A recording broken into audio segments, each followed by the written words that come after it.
એટલે સ્થાનિક સ્વરાજની આ ચૂંટણી કાલે રાજ્યભરની અંદર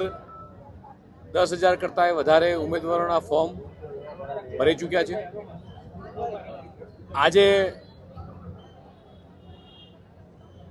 તમામ 15 જેટલી મહાનગરપાલિકાની અંદર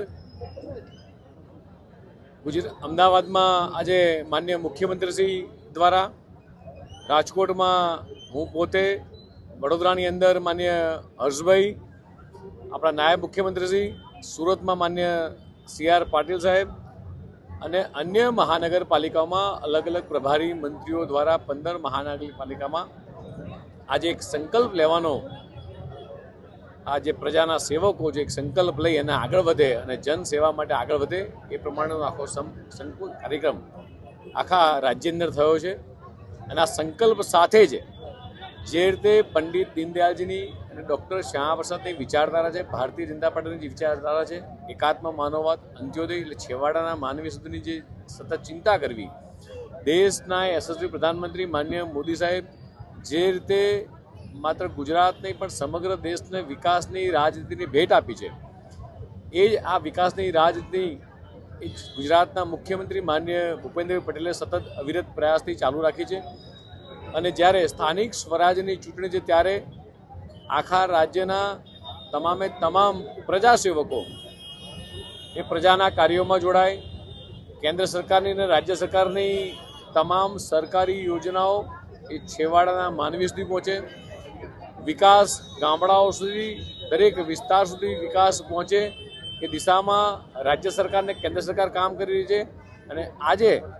જ્યારે આ 15 મહાનગરપાલિકાની અંદર જ્યાં સંકલ્પ લેવડાયો છે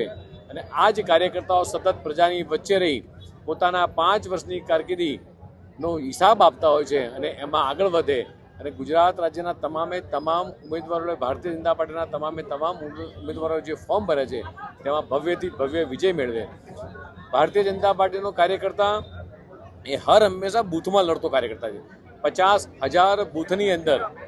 આ કાર્યકર્તા સતત અવિરત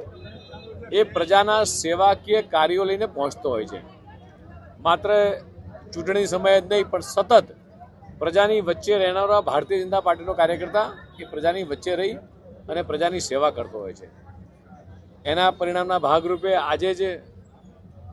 જે મુજબ માહિતી મળે છે, ચૂંટણી પંચ કદાચ સાંજે ડિક્લેર કરશે પણ 135 કરતાં વધારે જગ્યાએ બિનહરીફ સીટો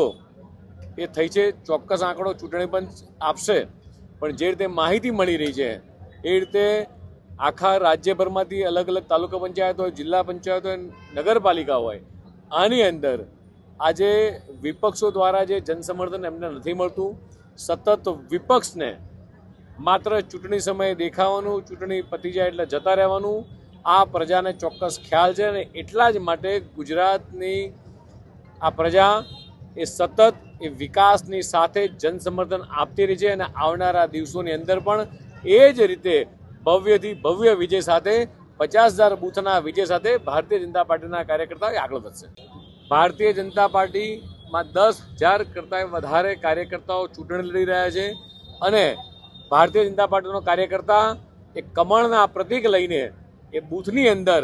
એ પોતે, આપે જોયું કે મંચની અંદર આજે જે શપથ લેવડાયા છે, અહીંયા 18 બૂથ છે, 72 જેટલા ઉમેદવાર છે અને 1,000 બૂથ છે। એવી જ રીતે આખા રાજ્યમાં 50,000 બૂથની અંદર એ કાર્યકર્તા કમળના પ્રતીક લઈને લડી રહ્યો છે।